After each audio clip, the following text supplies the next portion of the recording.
Okay, so welcome to our second lesson of Earth science. This week we're going to focus on plate tectonics. Um, we're going to kind of look at different types of plate boundaries, and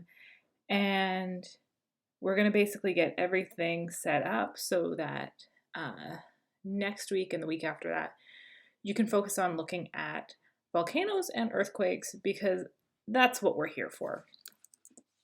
All right, so we have four key concepts for this one. The theory of plate tectonics provides a unified explanation for geological features and processes.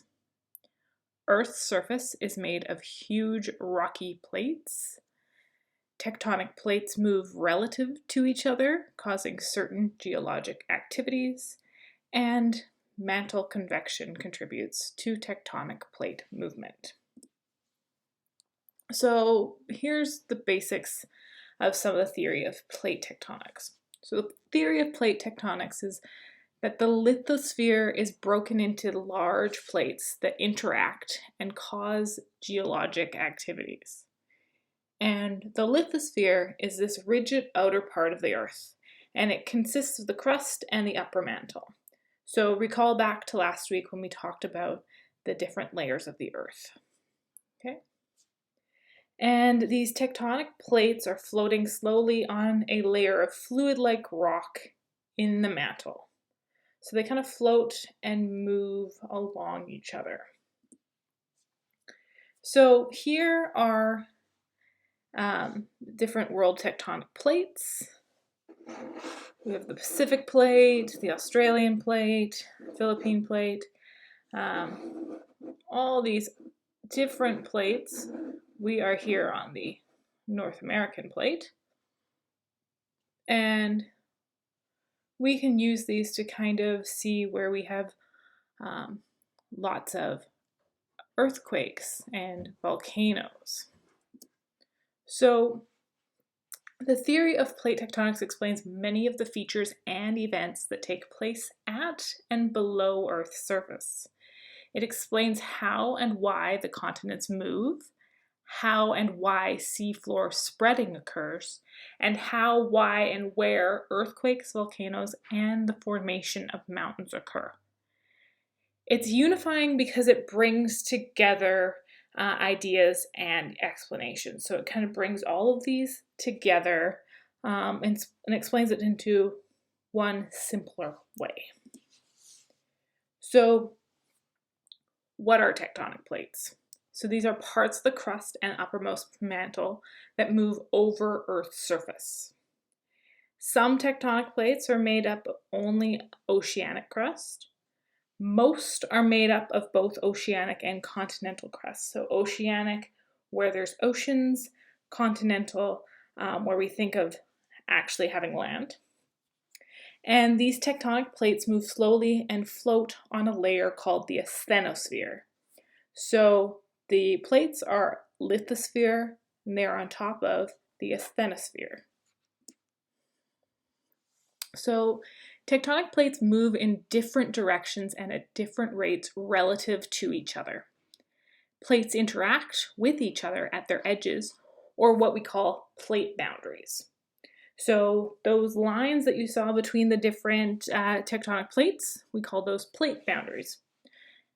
Because we compare the motion of one plate with the plates around it, we refer to the relative motion of two plates at a plate boundary. So it's not that they're moving south or east or any of those cardinal directions. It's how they move in relation to each other. So here are our plates again.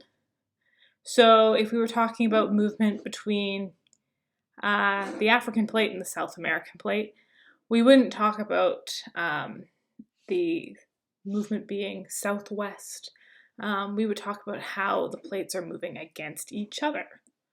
So we've got a few different types of plate boundaries. We have what are called divergent plate boundaries, and the two tectonic plates move apart. We have convergent plate boundaries, where the two tectonic plates collide. And we have what are called transform plate boundaries, where the two tectonic plates slide past each other horizontally.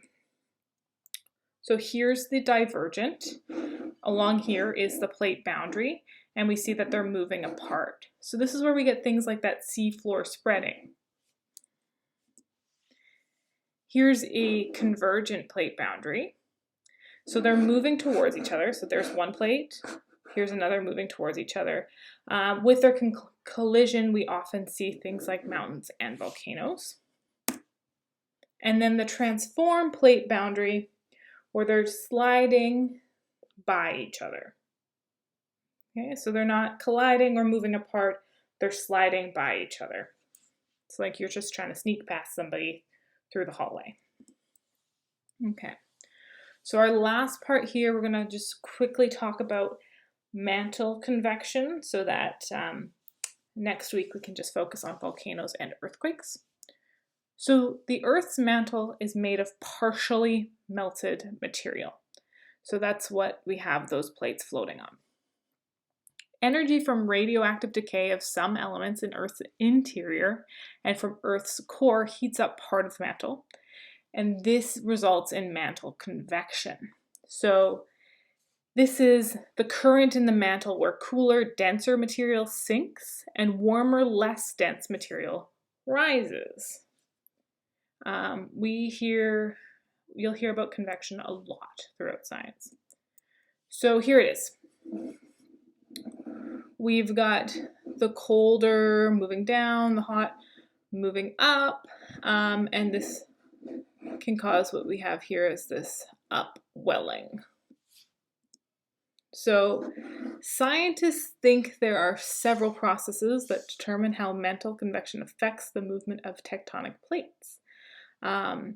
So essentially, this movement here can affect how we have our plates moving. So with this upwelling, we see this divergent plate boundary.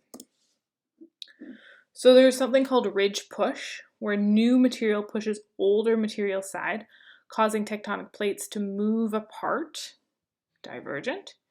We have slab pull, which is pulling of a tectonic plate due to gravity and subduction, and generally it relates to convergent plate boundaries.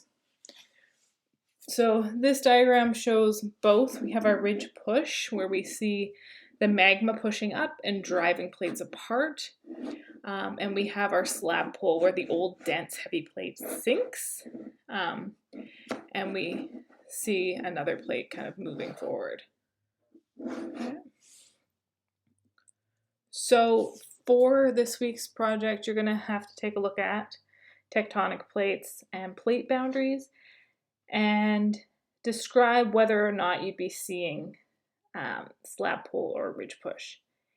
And it's possible that you don't see either.